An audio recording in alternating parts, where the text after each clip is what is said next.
Hello everybody, crystal meditators, welcome. So today I wanted to continue the journey of the inner aspects, and I'm going to use Tiger's Eye. Now the Tiger's Eye is a wonderful empowering stone.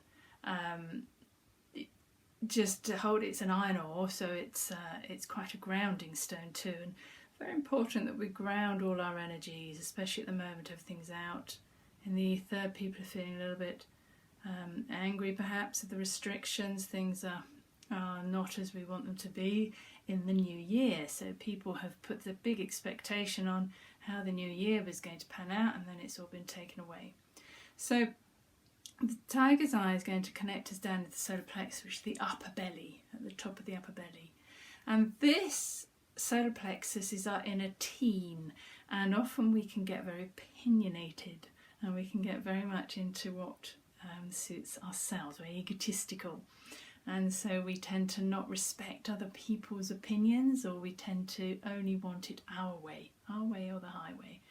So the solar plexus is very good at grounding that energy down. It's very good at allowing you to see another person's perspective, because in the whole bigger picture, the whole scheme of humanity, we need to work together. And so I always remember in Friends, they always used to recite, there's no I in team.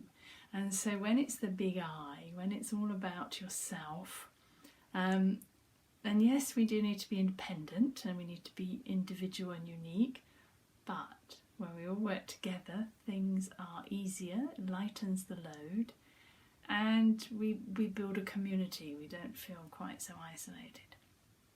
So the inner teen is often trying to seek itself as well, get to know itself better, and that's always a good idea to see how you are feeling about things. But when we get into the ego is designed to protect you and stop you perhaps doing things that are unfamiliar, things that aren't perhaps the normal. So I want you to take a moment. You can either hold a stone or just connect to Tiger's Eye energy. It doesn't have to be in your physical possession. You can just connect to these energies by invoking it in, like we do with the angels and your own guides. You can do the same with the energy of a crystal. And so that energy can then help and guide you on your journey. So just invoke in, if you don't have the physical stone, and ask to connect to the Tiger's Eye energy. You can hold it on your solar plexus, the upper belly, or you can hold it in your receptive hand, your left hand, or you can cup it into both hands. It really is, or you can just sit it, especially if it's a point like this one, you can sit it in front of you, and that energy would generate up and help you with your insights and with your whatever you need to perhaps release and let go of. So, as with everything, we want to just come into ourself, find ourselves. So use the breath and allow yourself to come into you, to where you're up to.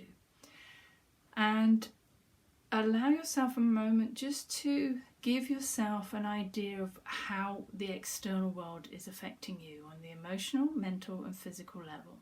So if you are feeling yourself very contracted and very small again, just take a minute that we don't need to play small, even if we have restrictions. Whatever happens in our own world, in our own small world, doesn't need to feel tight and restricted.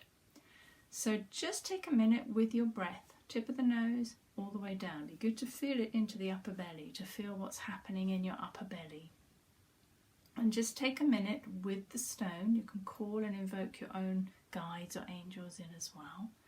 And just allow yourself a moment of centering your mind with your breath and focusing on what you want to do and what we want to invoke and ask of the crystal and of our inner teen.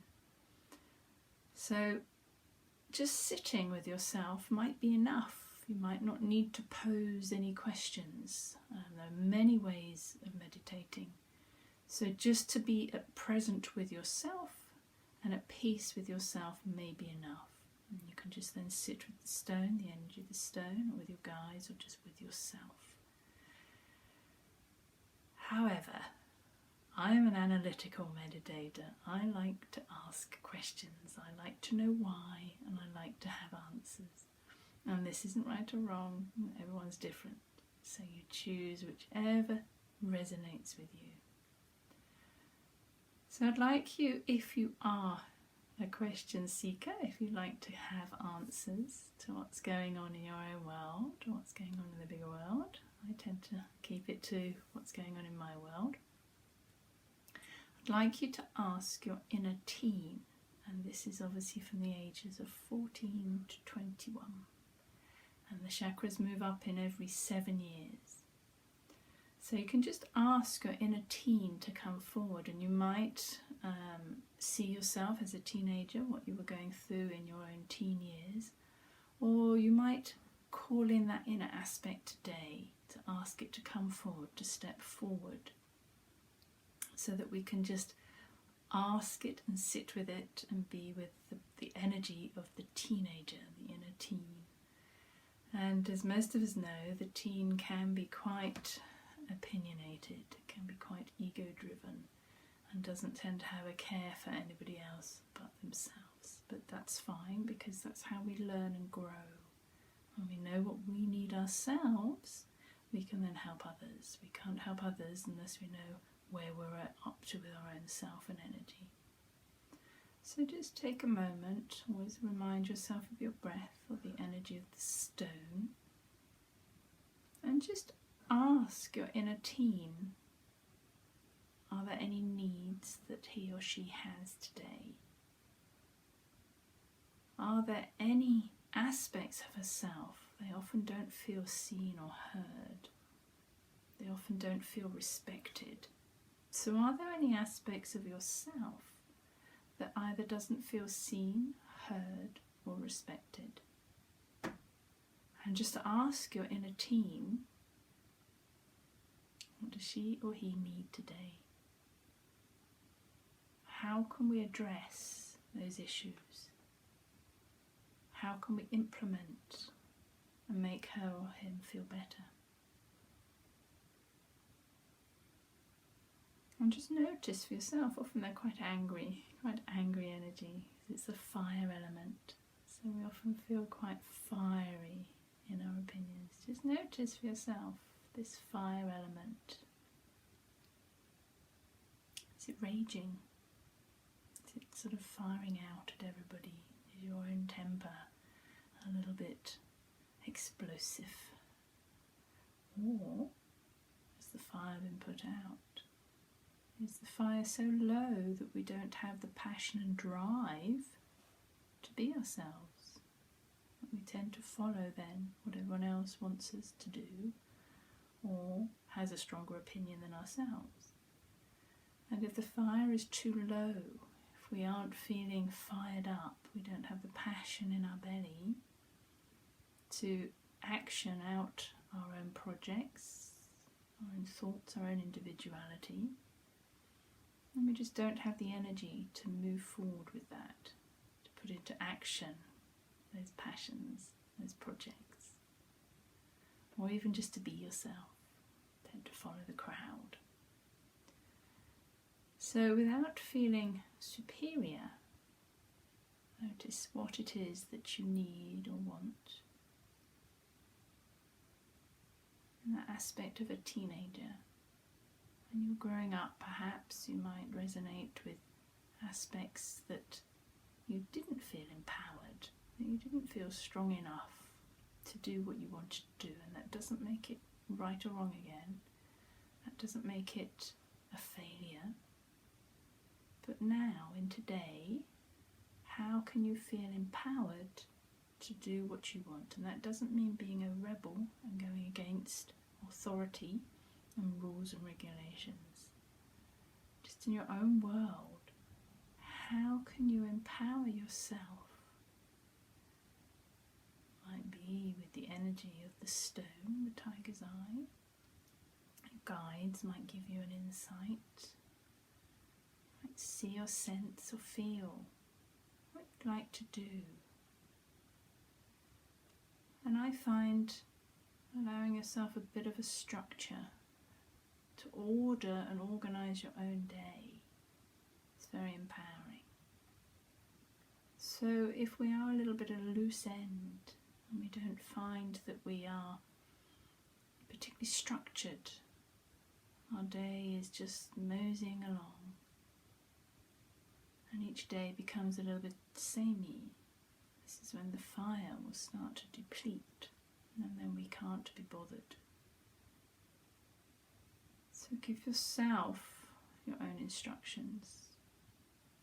Allow the empowerment to rule your day, to structure your day.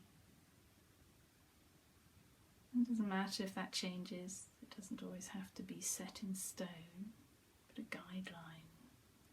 It's very useful. And notice for yourself too. Do you follow other people's opinions all the time? Allow your own opinions without forcing upon another person how that can serve you. We don't need to prove if we're right or wrong, but standing in your own power with what you feel is correct at the right time will empower you. And the tiger's eye just ground these energies for you.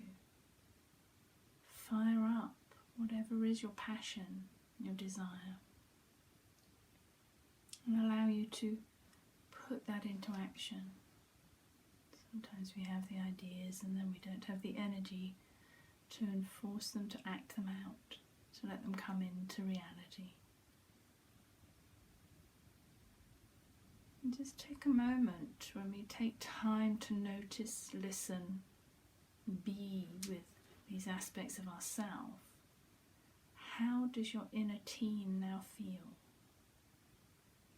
Does he or she feel noticed, seen and heard?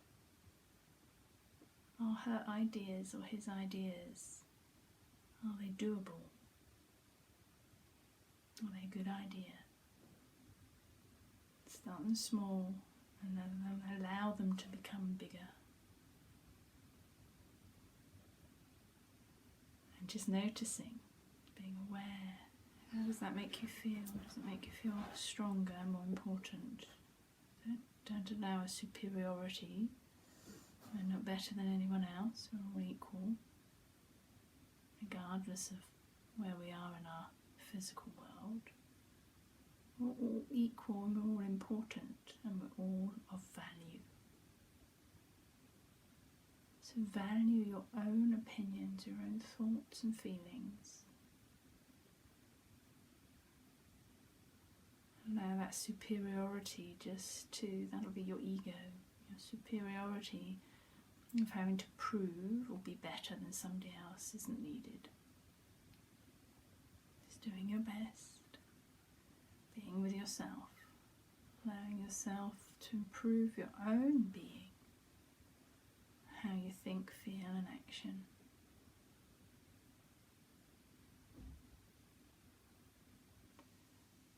And always check in, notice how that feels. Maybe your teen has given you an answer. Don't worry if there isn't an answer. Maybe your teen has said, your inner teen has said to you what they need, what they want. And when we feel not heard or seen out in the world, it's because we're not hearing or seeing ourselves. So take the time to listen, to see, to feel what it is you need, what it is that will make you feel complete.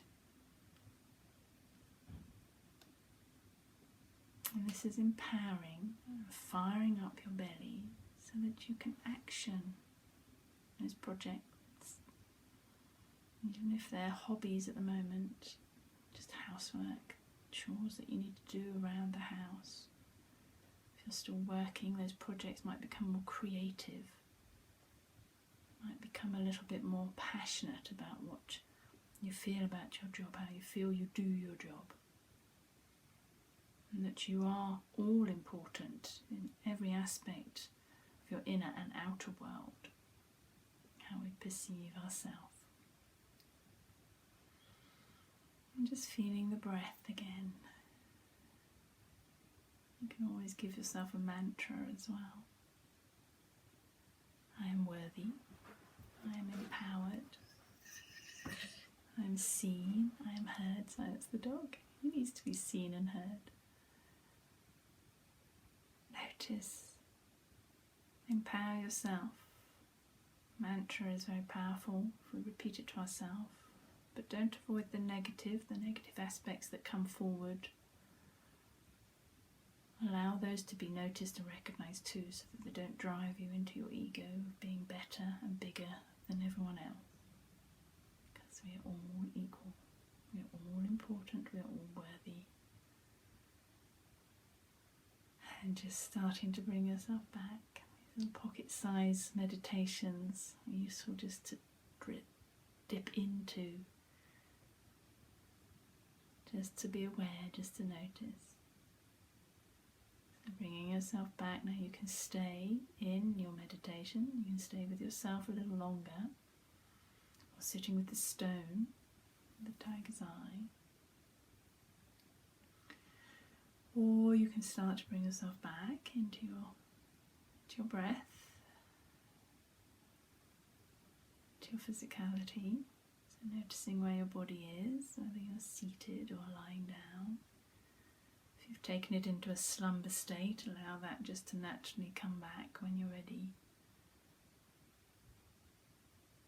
But if you're in a meditative daytime position, just start to bring yourself back. Feel the breath, feel the body. Start to notice in the room where you are again. A few deep sighs. Just to let go of anything that's come to the surface, and there is quite a lot of negativity out there at the moment, so nothing wrong with it. Just notice when it comes up and how you can let go of it using the breath, asking the stone to burn away any ego thoughts of fear, of I'm not worthy, I'm not good enough, and just allow yourself to come back into your room and back into your day, and allow the energy of the tiger's eye to empower you, to bring you into your own unique worthiness, who you are, what those inner teen needs are, to be seen, heard, feel worthy and respected,